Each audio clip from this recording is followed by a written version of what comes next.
The Canadian Association of Food Service Professionals has been in existence over 110 years.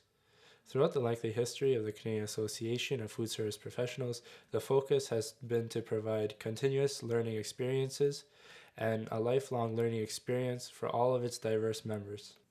The life membership recognition is presented to an individual who shows outstanding and mentorship services to the food service industry. Throughout the lengthy history of the Canadian Association of Food Service Professionals, only 5 individuals have received this highest honor. Hi, my name is Audrus Valulis. I'm here today with Rosie Maclean, a lifelong member of the Canadian Association of Food Service Professionals. Rosie has also been an instrumental part in making the food service industry what it is today. I'm here today to speak to her about her latest achievement, the Life Membership Recognition.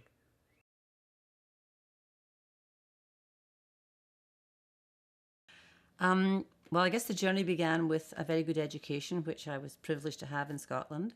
And so when I came to Canada, I had all the tools to pursue a career. And I was very fortunate that I landed a job with what was then called the Milk Foundations of Canada, which today is the Dairy Farmers of Canada. And that job took me away from the normal sort of mainstream dietetics, and my position there allowed me to use writing skills that I didn't even know I had. And we wrote booklets that were used in schools, in public health, in seniors' homes and so on, promoting the use of milk and dairy products in the diet. So that was how I began. And then at the end of that 3 years, I decided it was time to have a family, so the career just went. However, it had set me off on a path that I didn't leave again. I never really went back to what was my traditional role of being a dietitian.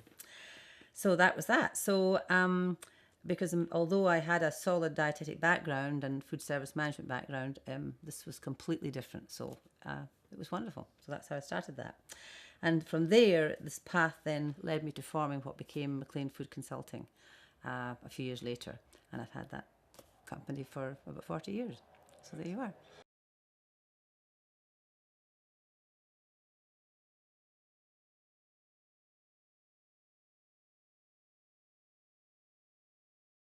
Well, I was certainly very honoured to receive this recognition from the association and be part of this elite group of food service professionals. But to be frank with you, I think there's many others that should deservingly get this as well.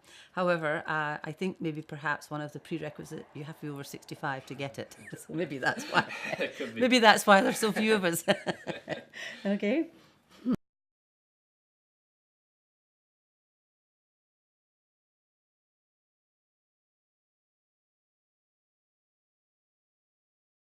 Well, as I said at the conference when I accepted this recognition, first of all, I think you should give more than receive. I always remember John F. Kennedy stating, and this is before your time, Andreas, but he said, ask not what the country can do for me, but what I can do for my country. And that's always stuck with me because I was quite young when he said that. And I think it's very important to do that. And that's always been my philosophy. So I always give more than I take. And as a result, get more satisfaction and I guess more recognition as well, because you do a good job. I always believe in giving more than 100%. And I also recognize that I'm not good at everything, such as computer things and techie things. So I bring in people who can. So never feel that you're going to be good at everything. There's some things you won't be as good at, so bring in the expert. There's a gentleman I once worked with years ago at Nestle, and his philosophy was surround yourself by competent people and you'll go to the top. And he did.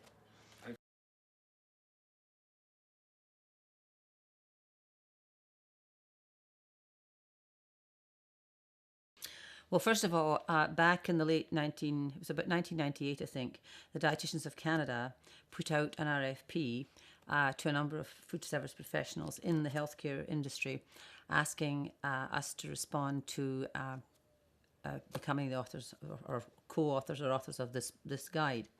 And a colleague of mine, Sandra Matheson, called me and said, would I like to help her with this? So I said, okay, sure. So she prepared the RFP and we were awarded this contract. So Sandra and I sat down together and decided who was best at what. Again, she was better at something than I was. And my part of this was because I am a foodie, as you all know, And for many years then and even today, I still work with food companies all across Canada, helping them to develop products to be used in the healthcare market. So I had, a lot of knowledge on what was available and how it would fit into the technology that was happening today back then. Sandra, on the other hand, has the expertise of operational side of things and systems. So that was her part of it. And then we also brought in Barbara Jakes, whom you all know, and she did all the more government regulation type of things because she was hot out of or just out of working in a central hospital where she was the director, whereas Sandra and I hadn't been working as dietitians for many years. So the three of us put this together. And as I say, my part in it was because I knew where to find the products. I knew, how to recommend them fitting into the new technologies, because the new technologies included computerized systems for menus, which we'd never had when I was a dietitian. It was a little piece of paper with a pencil. And also all the wonderful the meal delivery systems like Burlage. Food could be prepared in a kitchenless environment rather than just a traditional kitchen. So, and I had all this knowledge. So between the three of us, we put it together.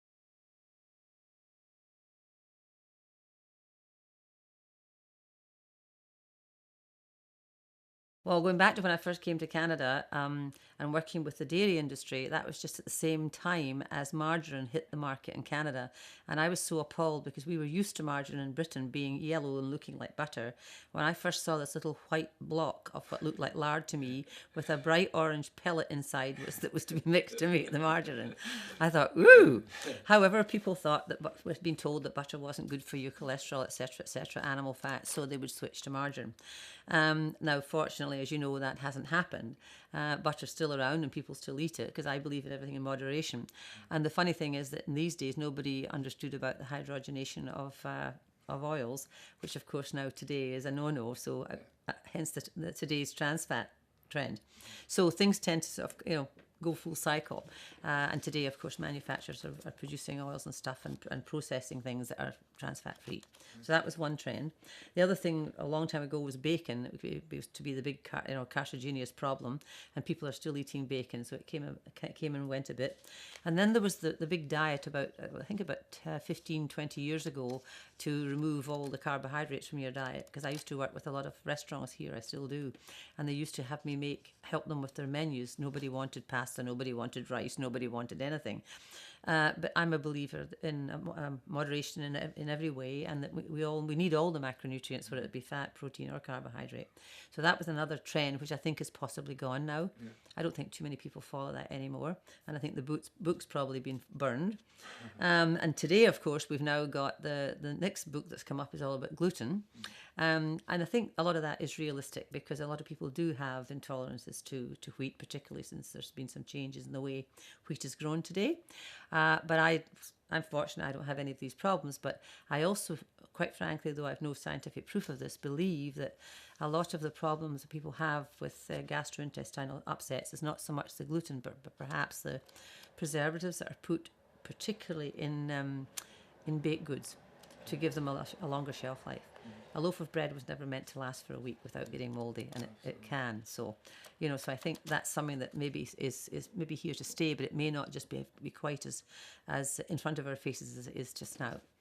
All right, so that's some of the things there. The other thing too is the whole organic, local sustainability aspect of things. I mean, we're seeing farmers markets all over the place and people having little farms and growing their own things.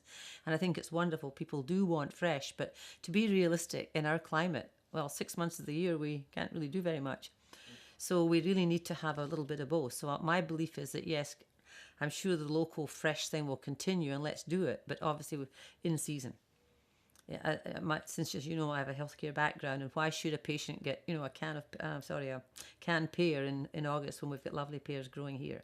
So I think a little bit of both, and I'm sure that will continue.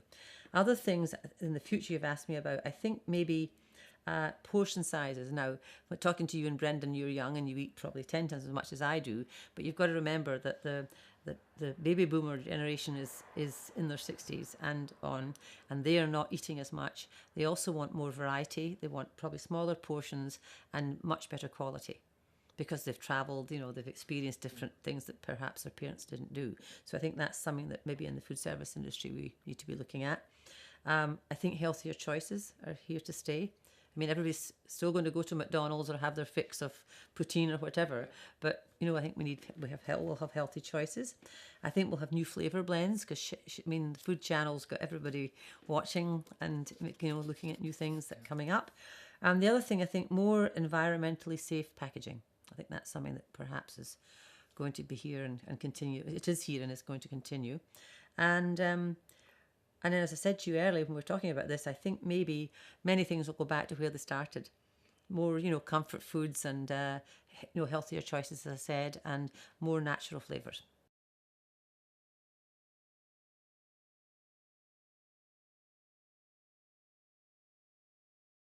Well, first of all, I have no intentions of giving up my career at this point, even though they all think I'm going to. And Brendan wants my job, but that's okay, he'll get it. But anyway, as long as I have the faculties to do what I'm doing and do it as well as I can, I will continue to do it so long as my clients want me to do it. So that part will remain for now anyway, until I feel I want to back out.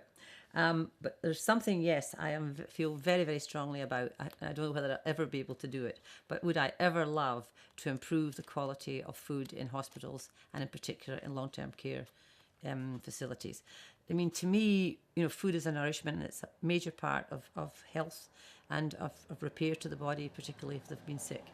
And yet it's the one thing in a hospital that seems to get the least attention. There's always fancy machinery and things that, research done in other areas, but to me the food piece of it needs a lot of help, and I really would love to be able to help with that. But there's so many government regulations, and I realise that some of them have to be there, but it seems to me a shame that when you get to the age of 80 or 90, you can't have a bar of chocolate every day if that's what you want.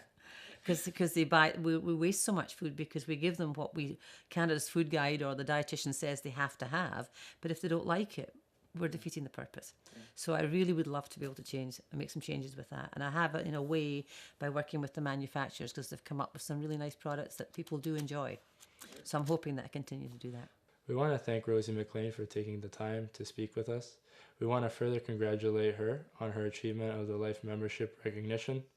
We hope all of you who are watching are able to take something away from the interview and implement it into your own personal or professional careers.